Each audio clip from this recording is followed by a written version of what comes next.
മഴമേഘങ്ങൾ പൊഴിയും പോലെ ഇളം തെന്നലിൽ കുളിര് പോലെ കുളിർ മൂടുന്ന കാറ്റല പോലെ നിഴൽ പാകുന്ന വെയില് പോലെ പൊന്നുപോലെ കാത്തിടാം കാതിൽ മന്ത്രം ചൊല്ലിടാം പൊന്നുപോലെ കാത്തിടാം കാതിൽ മന്ത്രം ചൊല്ലിടാം മിന്നുപോലെ ചാർത്തിടാം ഹൃദയമന്ത്രം തന്നിടാം മിന്നുപോലെ ചാർത്തിടാം ഹൃദയമന്ത്രം തന്നിടാം. എന്താ ലച്ചു ഇത്? ഞാൻ എപ്പോഴും എന്ത് ചോദിച്ചാലും ഒഴിഞ്ഞു മാറുകയല്ലേ പതിവ്. ഇന്ന് ഞാൻ പിണങ്ങും, ശരിക്കും പിണങ്ങും. എന്നാ പിന്നെ ഞാൻ അങ്ങോട്ട് പോവില്ല കിച്ചു, ഇങ്ങ് വന്നേ. എന്താ വേണ്ടേ? എന്നാ നീ എനിക്കൊരു ഉമ്മ താ. ഒരു ഉമ്മയല്ലേ?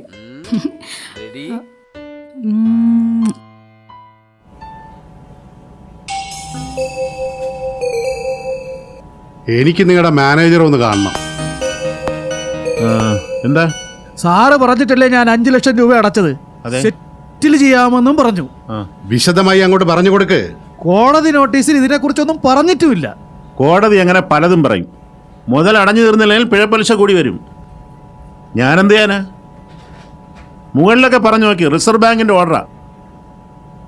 ദാ 5 ലക്ഷം രൂപ അടച്ചതിന്റെ രസീത്. അതിങ്ങോട്ട് എടുക്ക്. അതൊന്ന് പരിശോധിക്കേ. എന്നാ ഇതൊന്ന് നോക്ക് ശങ്കര. കാണുന്നില്ല സാർ. ഞാൻ എന്തായാലും പോലീസിനെ വിളിക്കുകയാണ്. ഹലോ,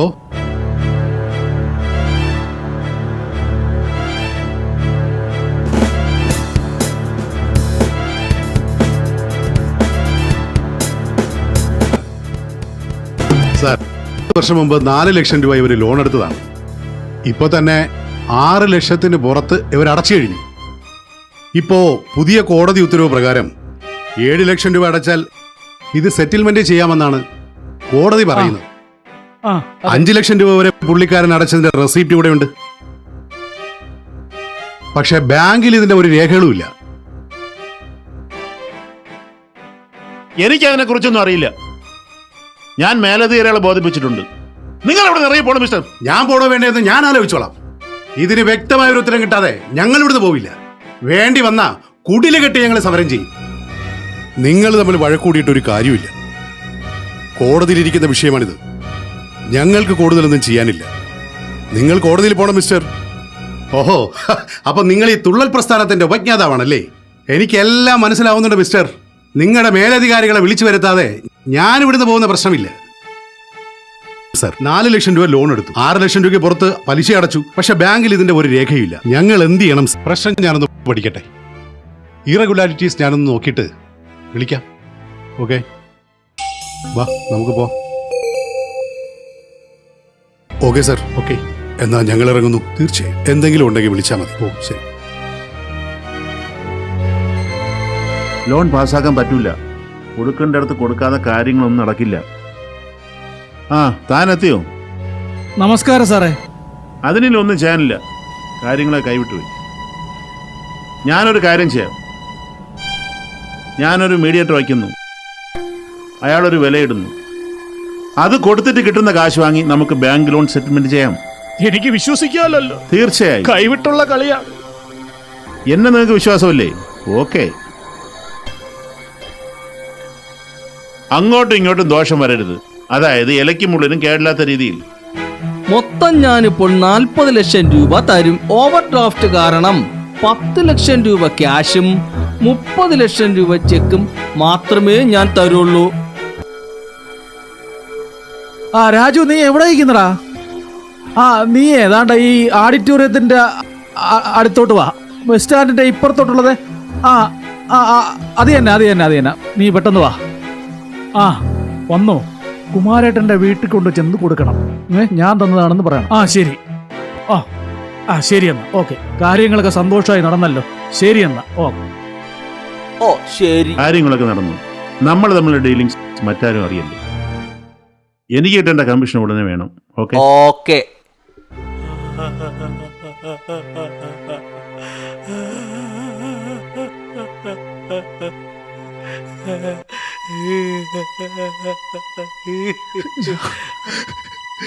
ഞാൻ എൻ്റെ കഴിവിൻ്റെ പരമാവധി ശ്രമിച്ചു. അവൻ പറ്റിച്ചു മോളെ. അവൻ ഇനി വരില്ല മോളെ.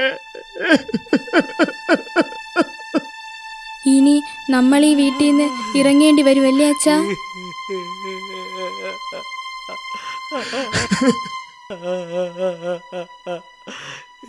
എല്ലാം നശിച്ചു മോളെ. ഇനി നമ്മളെ രക്ഷിക്കാൻ ദൈവം വിചാരിച്ചാലും നടക്കില്ല മോളെ.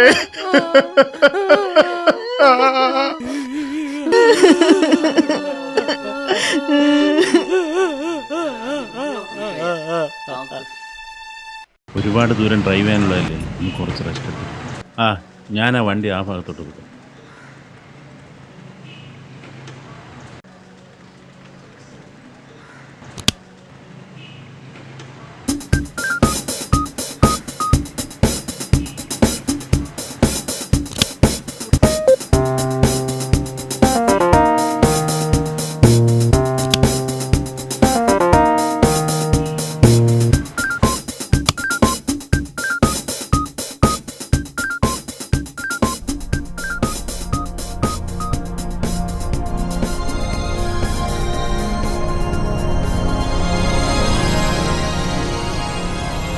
ഇത് 40 lakhs ഉണ്ട്. വളരെ രഹസ്യമായി എത്തേണ്ടടുത്ത് എത്തണം. അപ്പോൾ എൻ്റെ കമ്മീഷൻ? Done.